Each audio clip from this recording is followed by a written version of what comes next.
sa kaitaasan, siya'y papurihan, Diyos ng lahat o papuri. Sa kaitaasan, siya'y papurihan, ngayon at magpakailanman. Sa ngalan ng Ama at ng Anak at ng Espiritu Santo, Amen. sumainyo ang Panginoon. At sumayo rin. Mga kapatid, aminin po natin ang ating mga kasalanan upang marapat tayong gumanap sa banal na pagdiriwang.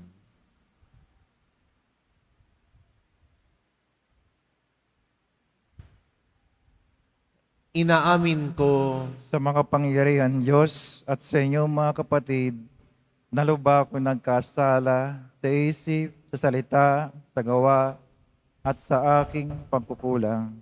Kaya isinasama ko sa mahal na Birheng Maria, sa lahat ng mga anghel at mga banal, at sa inyo mga kapatid, na ako'y ipanalangin sa Panginoong ating Diyos. kaawaan tayo ng makapangyarihan Diyos, patawarin tayo sa ating mga kasalanan, at patnubayan tayo sa buhay na walang hanggan.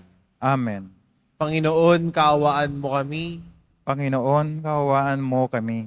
Kristo, kaawaan mo kami. Kristo, kaawaan mo kami. Panginoon, kaawaan mo kami. Panginoon, kaawaan mo kami. Manalangin tayo.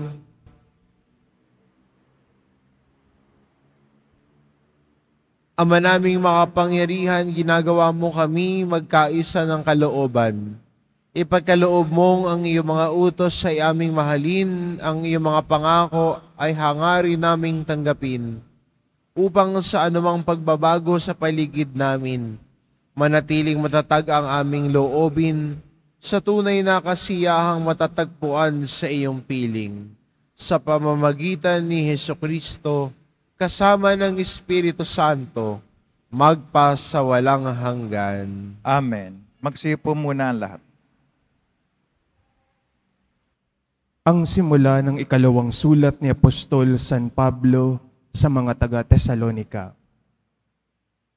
Mula kina Pablo, Silas at Timoteo, sa simbahan sa Tesalonika, mga hinirang ng Diyos Ama at ng Panginoong Hesukristo, sumainyo nawa ang pagpapala at ang kapayapaan ng Diyos Ama at ng Panginoong Jesus. Dapat kaming magpasalamat sa Diyos tuwina dahil sa inyo, mga kapatid. Matawid na gawin namin ito sapagkat patuloy na tumatatag ang inyong pananalig kay Kristo at patuloy ring umaalab ang inyong pagmamahal sa isa't isa. Ipinagmamalaki namin kayo sa lahat ng kaanib sa simbahan ng Diyos dahil sa inyong pananampalataya at pagtitiis sa kabila ng mga pag-uusig at mga kahirapang dinaranas ninyo. Ito ang katunayan ng makatarungang hatol ng Diyos na kayo'y ariing karapat-dapat sa kanyang kaharian na siyang dahilan ng inyong pagtitiis. Naway maging karapat-dapat kayo sa pagkatawag niya sa inyo at ipagkaloob nawa niya sa inyo sa pamamagitan ng kanyang kapangyarihan ang lahat ng mabuti ninyong hangarin at lubusin ang inyong mga gawang bunga ng pananampalataya. Kung magkagayon, mabibigyan ninyo ng karangalan ng pangalan ng ating Panginoong Hesus, at kayo naman ay bibigyan din ng karangalan ayon sa kagandahang loob ng Diyos at ng Panginoong Hesukristo. Ang salita ng Diyos. Salamat sa Diyos. Sa lahat ng pinahayag, gawa ng poong nagligtas. Sa lahat ay pinahayag, gawa ng poong nagligtas. Purihin ng Panginoon, awitan ng bagong awit. Panginooy papurihan itong lahat sa daigdig. Sa lahat ay pinahayag, gawa ng poong nagligtas. Awitan ang Panginoon, ngalan niya ay purihin. Araw-araw ang ginawang pagliligtas ay banggitin. Kahit sa ay ipahayag na doon ang poon ay dakila, sa madla ay ipahayag ang dakila niyang gawa. Sa lahat ay pinahayag, gawa ng poong nagligtas. Ang poon ay tunay na dakila, marapat na papurihan. Higit sa sino mang Diyos, siya'y dapat katakutan. Ang Diyos ng sanlibutan, pawang mga Diyos-Diyosan. Ang poon lang ay may likha ng buong sangkalangitan. Sa lahat ay pinahayag, gawa ng poong nagligtas. Tumayo na po ang lahat.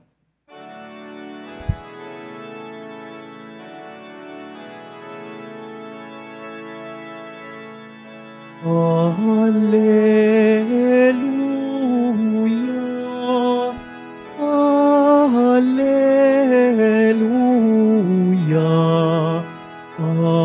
Alleluia, Alleluia.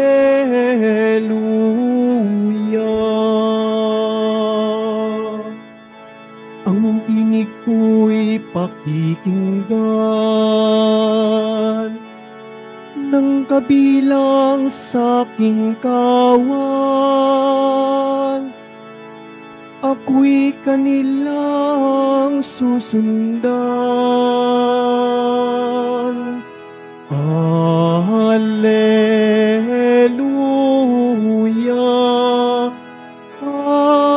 Alleluia,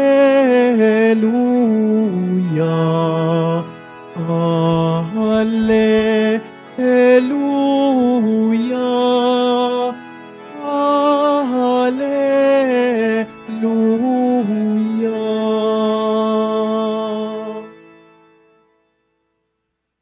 Sumainyo ang Panginoon. At sumayo rin. Ang mabuting balita ng Panginoon ayon kay San Mateo. Papuri sa iyo, Panginoon.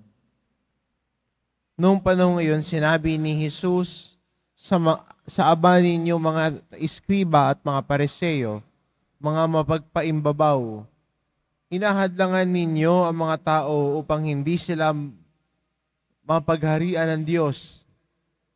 Ayaw na ninyong pasakop sa paghahari ng Diyos. Hinahadlangan pa ninyo ang ibig pasakop.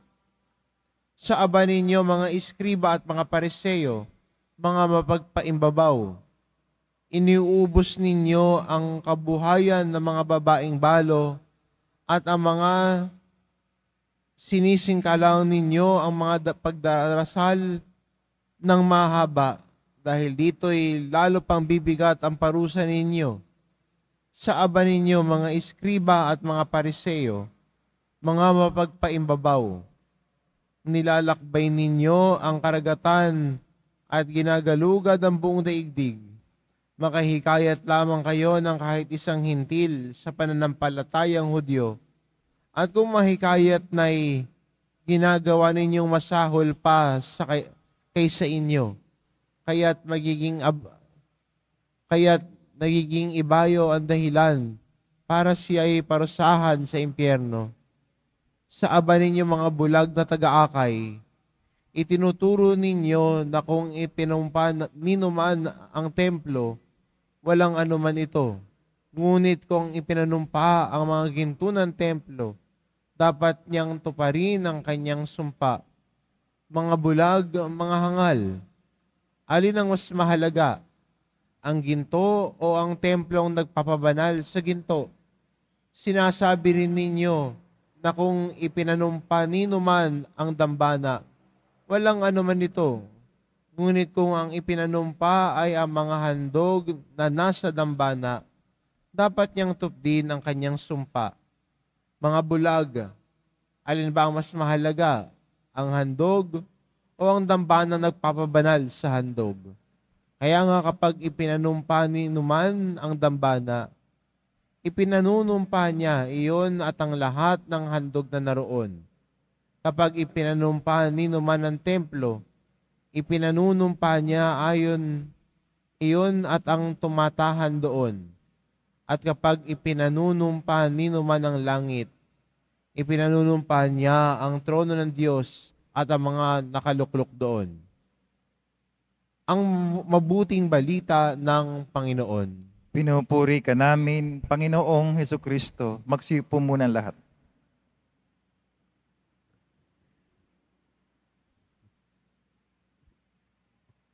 Ano ba ang mas mahalaga? Yan ang nais sabihin ni Jesus sa ating ebanghelyo. Ano mas mahalaga sa pagsasabuhay ng kanilang pananampalataya? At ito ang nais ituro ni Jesus. Minsan sa ating pamumuhay bilang Kristiyano, sa iba tayo nakatingin. Iba yung pinahahalagahan natin. At ang pinahahalagahan natin yung panlabas. Yung nakikita ng lahat. Yung mapapansin ng lahat.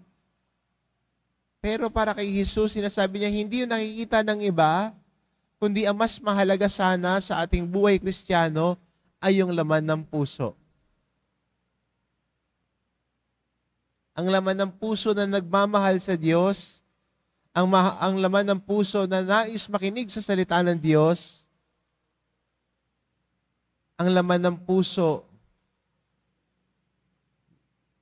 na tumutugon sa Diyos. Kaya, ang paalala ni Jesus sa ating ebanghelyo at pinabulaanan niya ang mga Pariseo na mga mapagpaimbabaw. At ang tao mapagpaimbabaw, sa labas nakatingin, sa image niya, kung anong sasabihin ng iba, kung anong makikita ng iba. Pero hindi niya pinapansin ano yung laman ng puso niya. Yun yung tao mapagpaimbabaw. Nakatuon sa panlabas, nakatuon sa image, nakatuon kung sa ano ang sasabihin ng iba.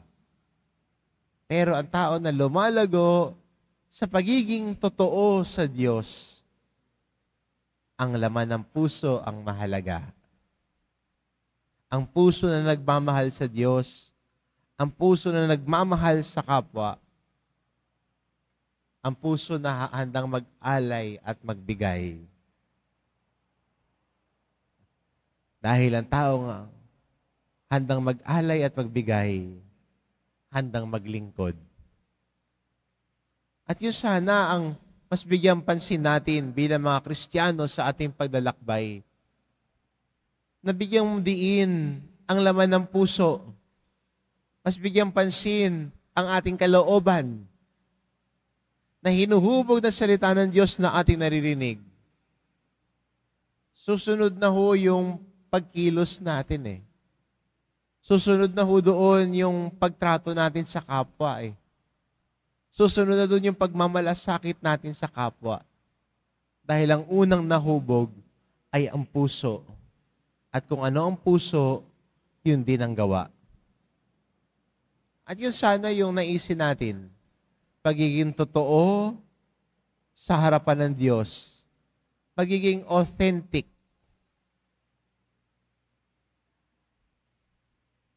Sa harap ng Diyos, sa harap ng kapwa natin, totoo ang laman ng puso. Totoong nagmamahal, totoong naglilingkod. Hindi kung ano ang sasabihin ng iba. Hindi para sa likes at sa picture lamang. But what really is in the heart. At yan ang nais patunguhan at nais ituro ni Jesus sa kanyang pagpuna sa mga Pariseo at Iskriba.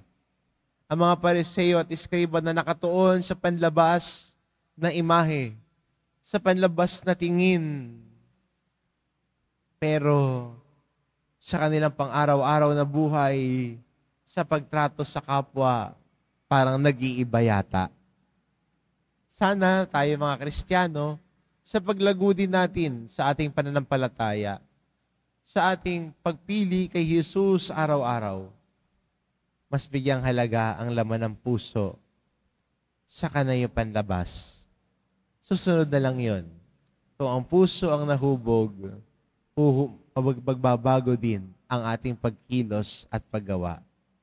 Kung si Jesus ang laman ng puso, natututo tayong maging mapagmalasakit at mapagmahal sa kapwa natin. Ang puso ang mas mahalaga. Ang puso ang mas bigyang diin at importansya. Hayaan mong hubugin ni Jesus ang puso mo ngayon. Amen. Tumayo na po ang lahat.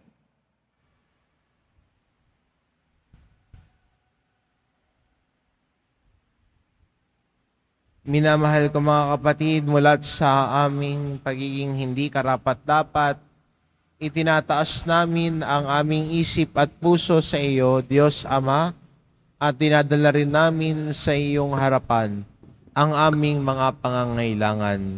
Ang aming ating itugon, Ama sa langit, ikaw ang lahat sa amin.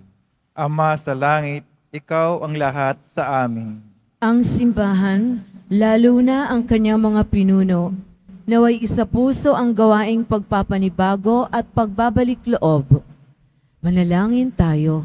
Ama sa langit, ikaw ang lahat sa amin. Ang mga opisyal ng gobyerno, naway magpakita ng tunay na malasakit sa katarungan, dangal at pagkakaisa. Manalangin tayo. Ama sa langit, ikaw ang lahat sa amin. Ang mga gumagawa sa media, naway akayin ang mga tao sa katotohanan at isulong ang kahalagahan ng Ebanghelyo. Manalangin tayo. Ama sa langit, ikaw ang lahat sa amin. Ang mga may sakit, naway makatagpo ng pag-asa, kagalingan, lakas at kasiyahan. Manalangin tayo. Ama sa langit, ikaw ang lahat sa amin. Ang mga tapat na yumao, naway gantimpalaan ng Panginoon ng walang hanggang kaligayahan dahil sa kanilang dalisay na paglilingkod. Manalangin tayo. Ama sa langit, ikaw ang lahat sa amin. Ama naming Diyos, tulungan mo kaming magmahal at maglingkod sa katotohanan at sa Espiritu sa pamamagitan ni Jesus na aming daan. Hinihiling namin ito sa pamamagitan ni Kristong aming Panginoon. Amen. Magsiyo po muna ang lahat.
Tumayo na po ang lahat. Manalangin kayo mga kapatid, upang ang paghahain natin ay kalugdan ng Diyos amang makapangyarihan. Tanggapin nawa ng Panginoon itong paghahain sa iyong mga kamay, sa kapuri niya at karangalan, sa ating kapakinabangan at sa buong sambayanang banal. Ama naming lumikha, pinagkamit mo kami ng iyong pagkupkop, pakundangan sa isang pampalagi ang paghahandog, kaya't sa iyong sambayanan na iyong ipinagkaloob, ang pagkakaisa at kapayapaang nagbubuklod, bunga ng aming mga alay na iyong ikinalugod, sa pamamagitan ni Hesukristo, kasama ng Espiritu Santo, magpa sa walang hanggan. Amen. Sumainyo ang Panginoon. At sumayo rin. Itaas sa Diyos ang inyong puso at diwa. Tinaas na namin sa Panginoon. Pasalamatan natin ang Panginoong ating Diyos. Marapat na siya ay pasalamatan. Ama naming makapangyarihan, tunay ngang marapat na ikaw ay aming pasalamatan. Ikinalugod mong likain ang sanlibutan, na iyong pinagbabago at idinarangal sa pamamagitan ng iyong anak na kinalulugdan. Kaya't utang na loob ng iyong mga itinatangi at ng mga banal na kapiling mong lagi ang iyong paggiliw at pagkakandili. Kaya kaisa ng mga anghel na nagsisiawit ng papuri sa iyo nang walang humpay sa kalangitan, kami nagbubunyi sa iyong kadakilaan. Santo, Santo, Santo, Panginoon Diyos na mga hukbo, napupuno ang langit at lupa ng kadakilaan mo, o sana sa kaitaasan. Pinagpala na paririto sa ngalan ng Panginoon, o sana sa kaitaasan. Magsilod po ang lahat. Ama naming banal, ikaw ang bukal ng tanang kabanalan, kaya't sa pamamagitan ng iyong Espiritu, gawin mong banal ang kaloob na ito, upang para sa amin maging katawan at dugo ng aming Panginoong Hesukristo. Bago niya pinagtiis ang kusang loob na maging handog, hinawakan niya ang tinapay, pinasalamatan kanya. Pinagati-hati niya iyon, iniabot sa kanyang mga alagad at sinabi, "Tanggapin ninyong lahat ito at kanin, ito ang aking katawan na ihahandog para sa inyo."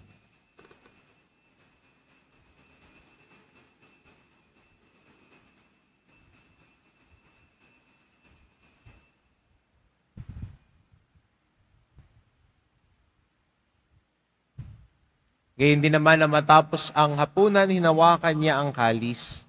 Muli kanyang pinasalamatan. Iniabot niya ang kalis sa kanyang mga alagad at sinabi, "Tanggapin ninyong lahat ito at inumin ito ang kalis ng aking dugo, ng bago at walang hanggang tipan. Ang aking dugo na ibubuhos para sa inyo at para sa lahat, sa ikapagpapatawad ng mga kasalanan. Gawin ninyo ito sa pag-alala sa akin."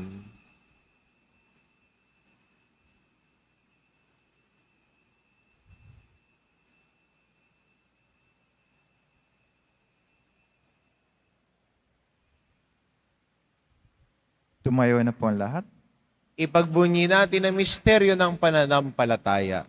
Si Kristo'y namatay, si Kristo'y nabuhay, si Kristo'y babalik sa wakas ng panahon. Ama, ginagawa namin ngayon ang pag-alala sa pagkamatay at muling pagkabuhay ng iyong anak. Kaya't inaalay namin sa iyo ang tinapay na nagbibigay buhay at ang kalis na nagkakaloob ng kaligtasan. Kaming nagpapasalamat dahil kami iyong minarapat na tumayo sa harap mo para maglingkod sa iyo.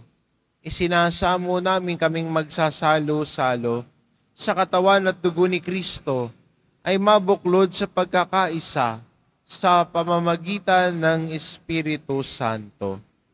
Ama, lingapin mo ang iyong simbahang laganap sa buong daigdig.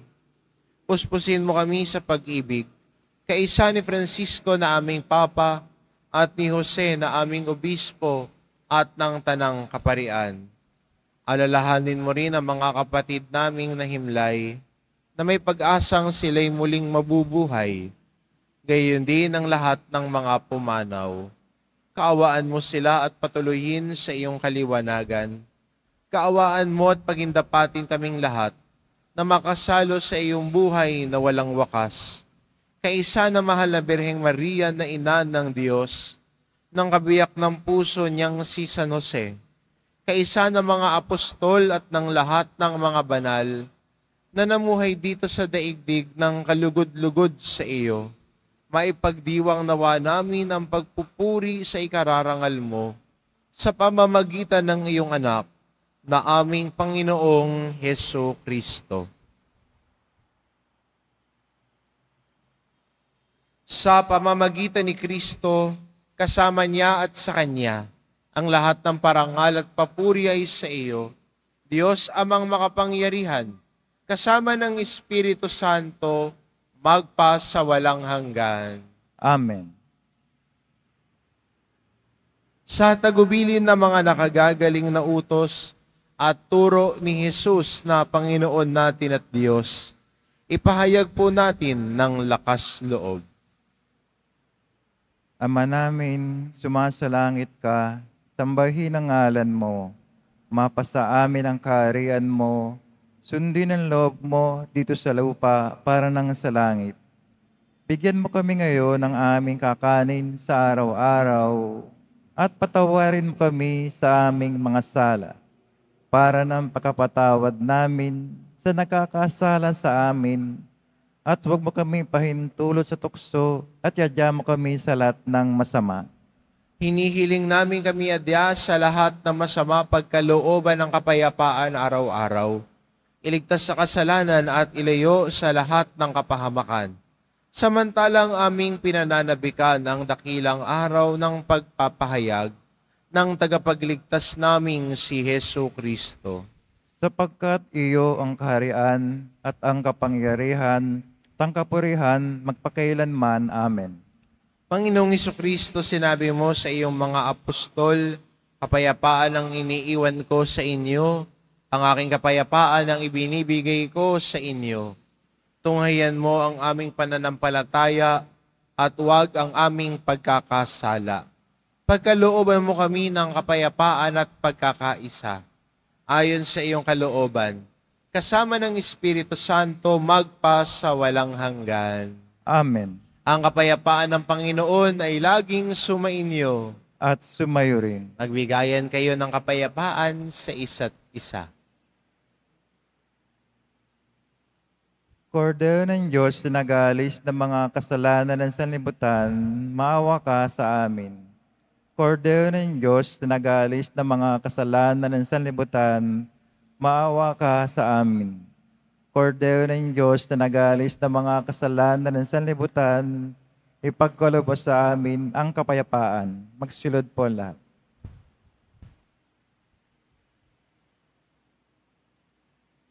Ito ang kordero ng Diyos, ito nag-aalis ng kasalanan ng sanlibutan. Mapalad ang mga inaanyayahan sa kanyang piging. Panginoon, hindi ako karapat-dapat na magpatuloy sa iyo, ngunit sa isang salita mo lamang ay gagaling na ako.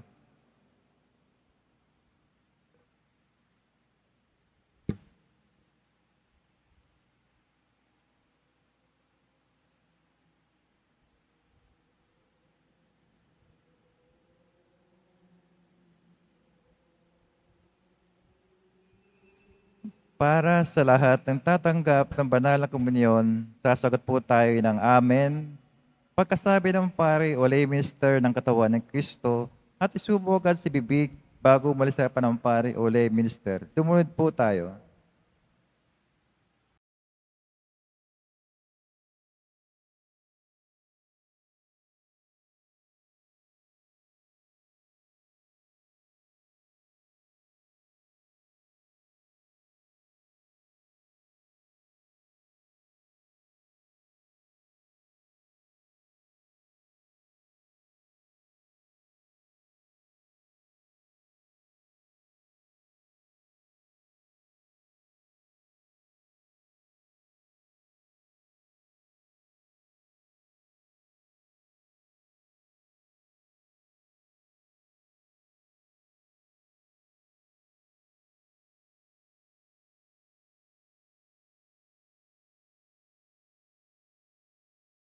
Tumayo na po ang lahat.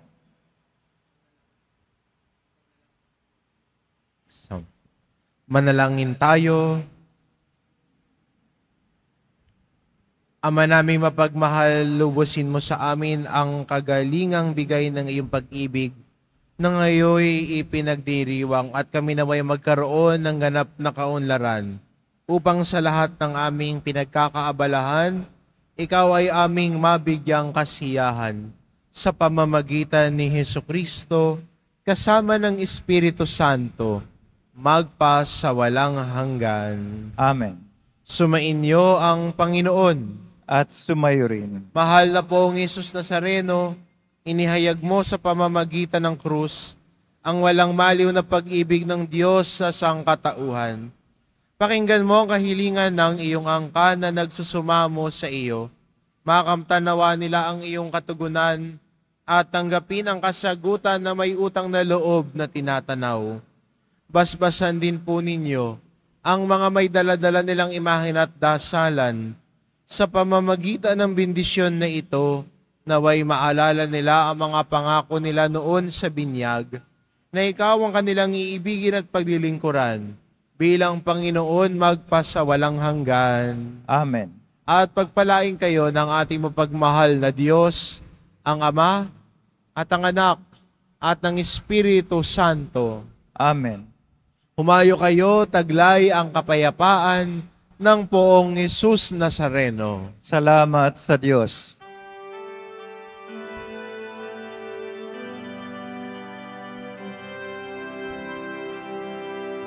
Nuestro Padre Jesus Nazareno, sinasamba ka namin. Pinipinto ka namin. Aral mo ang aming buhay at kaligtasan. Nuestro Padre Jesus Nazareno, iligtas mo kami sa kasalanan. Ang krus mong kinamatayan ay sagisag ng aming kaligtasan. Nuestro Padre Jesus Nazareno, dinarangal ka namin.